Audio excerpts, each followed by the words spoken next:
करता है। जैसे हम जानते हैं कि आज के डेट में लाइफ की ज़रूरतें बहुत ज़्यादा बढ़ गई है, लाइफ़स्टाइल बहुत हाई स्टैंडर्ड हो गया है।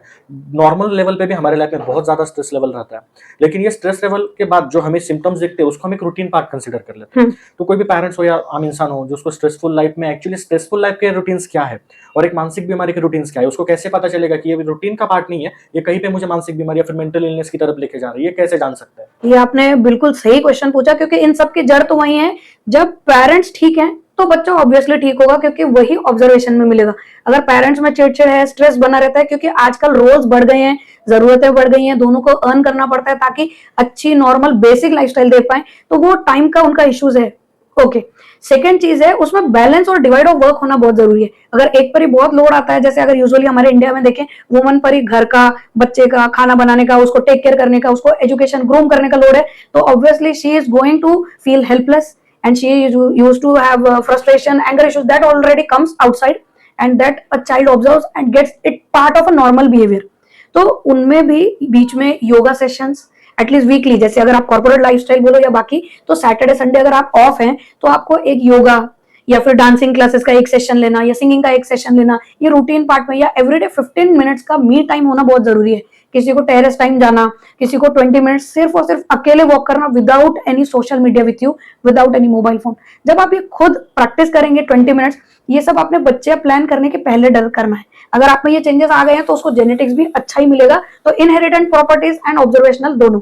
तो स्ट्रेसफुल एक्टिविटी से बचने के लिए योगा, स्पोर्ट्स, सिंगिंग, डांसिंग, इसके लिए एवरीडे 15-20 मिनट देना बहुत जरूरी है। ये आपका ब्रेन रिचार्ज करेगा, आपका कामनेस लाएगा and you will feel good. You will be able to handle the balance of life and stress of life. जैसे अगर एक हाथ बिल्कुल ठीक है तो उस पर वजन दे सकते हो, लेकिन कोई फ्रैक्चर है या हेयर लाइन फ्रैक्चर है तो वो भार नहीं उठा पाएगा।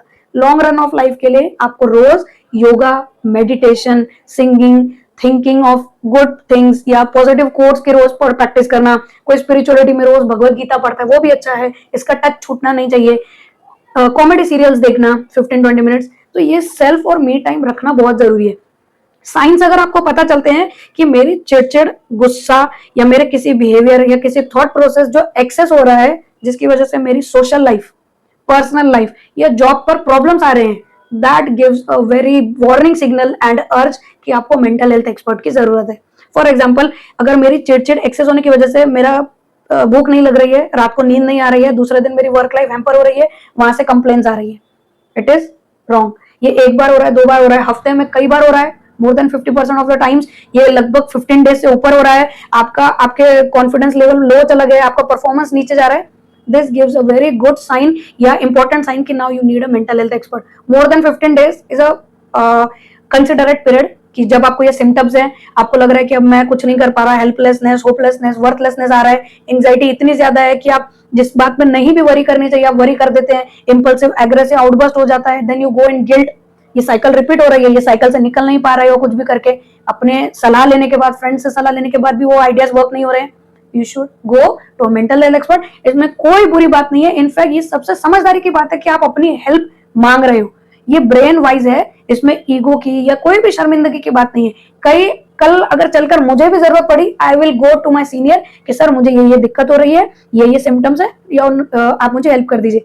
मेंटल हेल्थ डिजीज मतलब ये नहीं है कि सिर्फ आपके बिहेवियर और थॉट्स में प्रॉब्लम है, यहाँ केमिकल्स है जो हमारे डिसीजन मेकिंग, हमारा रूटीन, स्लीप, एपेटाइट, हमें खाना खाना है कि नहीं, हमें काम कैसे करना है, कंसंट्रेशन, फोकस, जो भी हमारी डेली एक्टिविटीज है वो सब ब्रेन करता है।